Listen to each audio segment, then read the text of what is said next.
Hello welcome to నివి Telugu stories. ఈరోజు కథ part 6. ఇంతలో తలుపు కొట్టిన శబ్దం రావటంతో ఎలా వచ్చాడో అలాగే వెళ్ళిపోతాడు Sagar. Same timing zone in different place. మారుమూల ఊర్లో ఉన్న ఒక పాత పడ్డ ఇంటిలో ఒక గదిలో నుంచి మనిషి యొక్క మూలుగులు వినిపిస్తున్నాయి.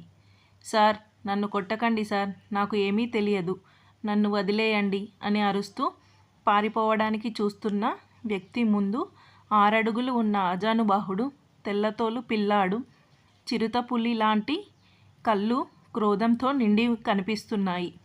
కిందపడి ఉన్నవాడి మెడపట్టి ఈడ్చి ఒకటి ఇస్తే వాడు స్పృహలు తప్పి పడిపోతాడు. ఏమైనా చెప్పాడా? లేదు సార్. ఓకే, వీడిని జాగ్రత్తగా చూసుకోండి, వీడు నాకు ప్రాణాలతో కావాలి. ఏమైనా తప్పు జరిగిందో? నో సార్, మేము జాగ్రత్తగా ఉంటాము.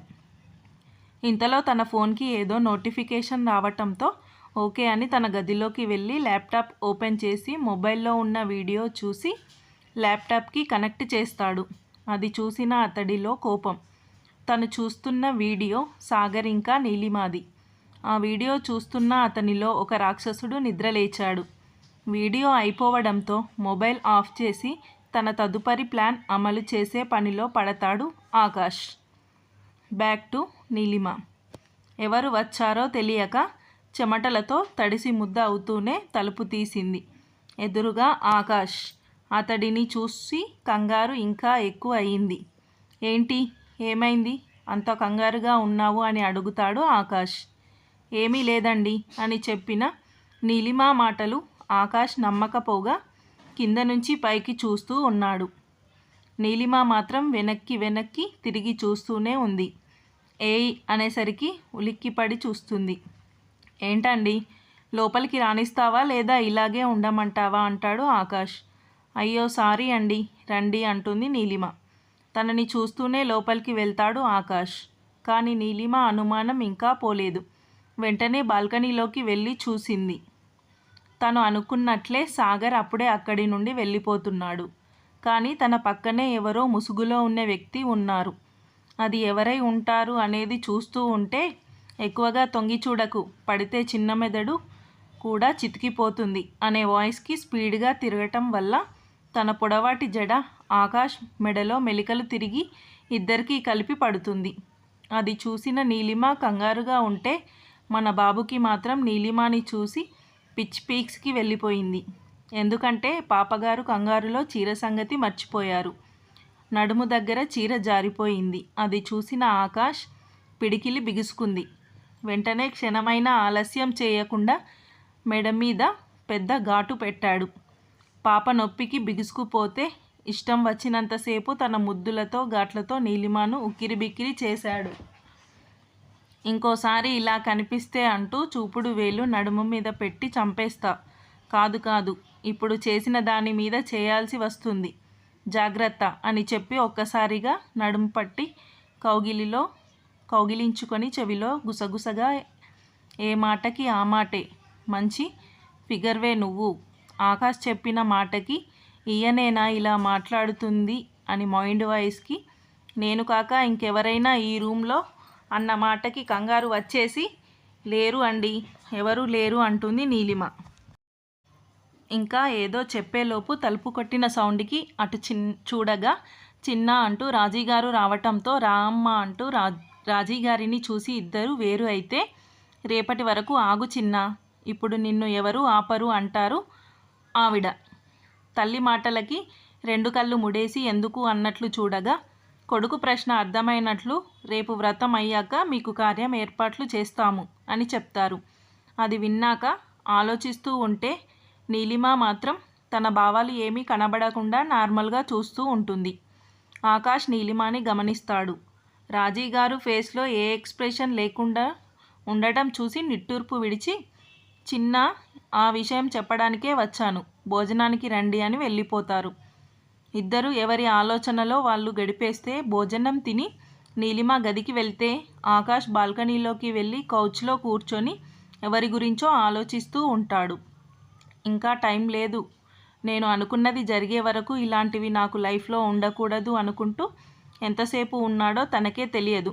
పెద్ద ఉరుము ఉరమడం వల్ల నీలిమ పెట్టిన పెద్ద అరుపుకి స్పృహలోకి వచ్చి వెళ్ళి చూస్తే చీకటి. కరెంటు పోవటం వల్ల తను ఎక్కడ ఉన్నది అర్థం కాక టార్చ్ వేద్దామని చూస్తూ ఉంటే ఫోన్ తన దగ్గర లేదు అన్న విషయం గుర్తొచ్చి షెట్ ఇప్పుడు ఎలా అనుకుంటూ వెంటనే ఏదో ఆలోచన వచ్చిన వాడిలా డోర్ సైడ్ ర్యాక్లో టార్చ్ ఉండటం గుర్తుకు వచ్చి లైట్ వేసి మొబైల్ వెతికే పనిలో పడితే టేబుల్పై ఉండటం చూసి ఫ్లాష్ ఆన్ చేసి నీలిమ కోసం చూడగా గోడచాటున ఉన్న నీలిమని చూసిన ఆకాష్కి ఒక్క క్షణం గుండె ఆగినంత పని అవుతుంది.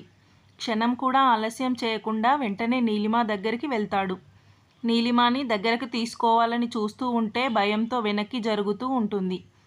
ఏయ్ నన్ను చూడు, వద్దు, నన్ను వదిలేయండి, నా దగ్గరికి రావద్దు అని ఏడుస్తూ ఉంటుంది. నీలిమ నేను ఆకాష్ని, నన్ను చూడు అని ఎంత ట్రై చేసినా నీలిమ తనని తోసేయడంతో కోపం వచ్చిన ఆకాష్ ఒక్కసారిగా తన నడుము పట్టి లాగి మెడ వెనక చేయి పెట్టి లాగి 2 పెదవులు ముద్దాడటంతో నీలిమ అరుపు ఆగిపోతుంది. అయినా తనని తోయడానికి ట్రై చేస్తూ ఉంటే ఆకాష్ ఇంకా కౌగిలి బిగించడంతో స్పర్శ తెలిసిన దానిలా సైలెంట్గా ఉండటంతో తనని వదిలి అమ్మో బంగారం నా వైపు ఒకసారి చూడు అనడంతో అలాగే చూస్తూ ఉంటే మళ్ళీ అమ్ము ఇటు చూడరా నేను ఆకాష్ని అని అంటుంటే కన్నయ్య వచ్చావా నా కోసం అంటుంది కళ్ళు మూతలు పడుతుంటే. అమ్ము నా వైపు చూడు, కళ్ళు మూయకు అంటుంటే ఆ పిలుపు ఇప్పుడే గమనించినట్లు తన వైపు చూస్తూ ఏదో గుర్తు చేసుకోవడానికి ట్రై చేస్తూ తల పట్టుకుంటుంది. రేయ్ ఇటు చూడరా, అమ్ము అంటుండగానే స్పృహ తప్పుతుంది. కట్ చేస్తే హాస్పిటల్ బెడ్ మీద ఉంటుంది. సూర్యుడు కిరణాలు తనపై పడటంతో కళ్ళు తెరచి చూస్తే హాస్పిటల్ అని అర్థమవుతుంది. కానీ ఎందుకు ఉందో అర్థం కాక రాత్రి జరిగింది గుర్తు తెచ్చుకోవడానికి ట్రై చేస్తుంది. ఏవో జ్ఞాపకాలు కళ్ళ ముందు మెదులుతుంటే లేవడానికి ట్రై చేస్తూ ఉంటుంది. కానీ తన చేయి పట్టుకున్నట్లు అనిపించి చూస్తే అక్కడ ఆకాష్ ఉంటాడు. అక్కడ ఆకాష్ని చూసిన నీలిమ వెంటనే లేవాలి అని ట్రై చేసి తన వల్ల కాక ఆకాష్ని రమ్మన్నట్లు చూస్తుంటే ఏంటి అని అడుగుతాడు. వెంటనే తనని హగ్ చేసుకొని గట్టిగా ఏడుస్తుంది. రాత్రి అంటూ ఏదో చెప్పేలోపు హుష్ మాట్లాడకు అని ఇప్పుడు ఎలా ఉంది అని అడగగా ఓకే అంటుంది. అసలు నేను ఇక్కడ ఎందుకున్నాను, ఏమైంది అని అడగగా రాత్రి జరిగింది గుర్తు చేసుకుంటాడు ఆకాష్. ఏమైందంటే అమ్ము ఇటు చూడు అంటుంటే స్పృహ తప్పుతుంది. షట్ అసలు నేను ఎలా మర్చిపోయాను ఈ విషయాన్ని అని చెప్పి నీలిమాని ఎత్తుకొని కిందికి వెళ్తూ జనరేటర్ ఆన్ చేయండి అని అక్కడ ఎన్నాళ్ళుగానో పనిచేస్తున్న సెక్యూరిటీ హరీష్ గారిని జనరేటర్ ఆన్ చేయండి బాబాయ్ అని చెప్పగా అలాగే బాబు అమ్మాయికి ఏమైంది అని కంగారుగా అడుగుతుంటే భయపడి స్పృహ తప్పింది, మీరు ఈ విషయం ఎవరికీ చెప్పకండి, రేపు పొద్దున మాట్లాడుకుందాం అని చెప్పి హాస్పిటల్కి వెళ్తాడు. హాస్పిటల్లో ఎంటర్ అయ్యే టైంకి నీలిమకి భయంతో హై ఫీవర్ రావడం, స్పృహ తప్పడం జరిగిపోతాయి. అంతా తలుచుకుంటూ ఉన్న ఆకాష్ నర్సు రావటంతో సార్ డాక్టర్ వస్తున్నారు అని చెప్పి వెళ్ళిపోతే అప్పుడే లోపలికి వస్తున్న డాక్టర్ మోహిత్ని చూసి hi miss Neelima, how are you feeling better అని అడుగుతాడు డాక్టర్. ఫీలింగ్ బెటర్ అని చెబుతుంది నీలిమ. ఓకే అని టెంపరేచర్ చెక్ చేసి ఇంజెక్షన్ చేయాలని డాక్టర్ అని చెప్పగా ఓకే అంటుంటే నో హాస్పిటల్ దద్దరిల్లేలా అరుస్తుంది నీలిమ. అది కాదు, ఇంజెక్షన్ చేస్తే ఇంటికి వెళ్ళొచ్చు, లేకపోతే ఇక్కడే ఉంటావని డాక్టర్ బెదిరిస్తే హెల్ప్ మీ అన్నట్లు ఆకాష్ వైపు చూడగా చూడు నువ్వు బుద్ధిగా ఇంజెక్షన్ చేయించుకుంటే నీకు ఇష్టమైన ఐస్ క్రీమ్ కొనిపిస్తా, లేకపోతే నేనే నిన్ను చీకటి గదిలో బంధిస్తా అనేసరికి చీకటి వల్ల భయం ఏర్పడి కన్నీళ్లు వస్తుంటే అవి చూసిన ఆకాష్ గుండెల్లో మంటలు రగులుతాయి. వెంటనే హత్తుకొని తన వైపు చూడగా తనని చూస్తూ కనిపిస్తుంది. ఎంతసేపు అలా ఉన్నారో తెలియదు కానీ ఫినిష్ అన్న మాటకి లోకంలోకి వస్తారు. అప్పుడే చేసేశారా అని ఆశ్చర్యం నీలిమది. ఇంతలో కాల్ రావటంతో బయటకు వెళ్ళిన ఆకాష్ని చూస్తూ ఉండిపోతుంది. హలో సార్, నేను రాజేష్ని. చెప్పు రాజేష్. సార్, మీరు అడిగిన అడ్రస్ దొరికింది సార్. గుడ్. ఇంకా సార్, మేము ఆల్రెడీ మన టీంని పంపించాము. అక్కడి నుంచి మనకి పాజిటివ్గా ఏ ఇన్ఫర్మేషన్ దొరికినా మీకు ఇన్ఫామ్ చేస్తాము సార్. ఓకే రాజేష్ అంటాడు ఆకాష్. సార్, మేడం ఎలా ఉన్నారు అని అడుగుతాడు పిఏ. పర్వాలేదు, బాగానే ఉంది. అయినా నువ్వు ఆఫీస్ వరకు మాత్రమే నా పిఏవి. ఇంటికి వెళ్ళాక కూడా ఏంటి ఈ నీ డ్యూటీ? అయినా నిన్ను కాదులే, నీకు ఇన్ఫర్మేషన్ ఇచ్చిన వాళ్ళని అనాలి. రాజేష్ నవ్వుతూ ఉంటే, ఓకే రాజేష్. ఇంతకీ మాధవ్ ఆఫీస్కి వచ్చాడా లేదా? లేదు సార్, ఇంకా రాలేదు. ఏదో అర్జెంట్ పని మీద హైదరాబాద్ వెళ్ళారు అని ఇన్ఫర్మేషన్ వచ్చింది. ఓహో, అర్థమైందిలే. సరే ఉంటాను. టేక్ కేర్ రాజేష్, బాయ్ అని చెప్పి కాల్ కట్ చేసి లోపలికి వస్తాడు ఆకాష్. డాక్టర్తో మాట్లాడుతున్న నీలిమ అలికిడికి ఆకాష్ బాబుని చూస్తుంది. Mister Akash, come to my chamber అని చెప్పి డాక్టర్ వెళితే నీలిమ వైపు ఒకసారి చూసి వెనకే వెళ్తాడు ఆకాష్. ఏమైంది? Any important? నీకు ముందే చెప్పాను తనని బాగా చూసుకోండి, స్ట్రెస్ తీసుకోకూడదు అని. తన హెల్త్ అసలు బాగోలేదు. తను భయపడేలా, ప్యానిక్ అయ్యేలా చేయకూడదు అని. తనకి ప్రమాదమే అని మీరు ఏమి చేస్తున్నారు? చూడండి మిస్టర్, మీరు ఇమీడియట్గా రియాక్ట్ అయ్యారు కాబట్టి తనకి బ్లీడింగ్ అవ్వలేదు. లేదు అంటే తను తన బాడీ ట్రీట్మెంట్కి అసలు కోఆపరేట్ చేయలేదు. ఇది సెకండ్ టైం కాబట్టి okay, don't repeat again. More over one more thing, మొన్న హాస్పిటల్కి ట్రీట్మెంట్ కోసం తెచ్చారు, ఐడియా ఉంది కదా? ఆ రోజు తలకి తగిలిన దెబ్బ ఇప్పుడు బాగా ఎఫెక్ట్ అయ్యేలా ఉంది. అసలు విషయం చెప్పండి డాక్టర్ అంటాడు ఆకాష్. ఈ పిల్ల ఉన్న హెల్త్ ప్రాబ్లం చాలదు అన్నట్లు మొన్నటి దెబ్బ వల్ల మైండ్లో నరాలు డ్యామేజ్ అయ్యాయి. తనకి తన బాడీకి ఎటువంటి ప్రాబ్లం అవ్వకూడదు. ఒక్క మాటలో చెప్పాలంటే గాజు బొమ్మలా చూసుకోవాలి. నా పాయింట్ మీకు అర్థమైంది అనుకుంటాను అని చెప్పి వెళ్ళిపోతాడు డాక్టర్. నైట్ గురించి ఆలోచిస్తున్న హీరోకి నీలిమ గత రాత్రి తనని చూసి కంగారు పడటం గుర్తొచ్చి కళ్ళు ఎర్రబడతాయి. అది నీలిమ వల్ల కాదు, తను ఇలా అవ్వడానికి కారణమైన వ్యక్తుల వల్ల. దీనంతటికీ కారణం ఎవరో ఆకాష్కి తెలుసు, కానీ నీలిమ ఎందుకు కంగారు పడింది అనేది అర్థం కావట్లేదు. ఒక పక్క రాజేష్ చెప్పిన విషయం గురించి ఆలోచిస్తూ ఇటు నీలిమ గురించి ఆలోచిస్తుంటే తలబద్దలవుతుంది. ఇక ఇలా కాదు అని డాక్టర్ని కలిసి మెడిసిన్ స్లిప్స్ తీసుకొని బిల్ పే చేసి నీలిమని తీసుకొని ఇంటికి బయలుదేరాడు.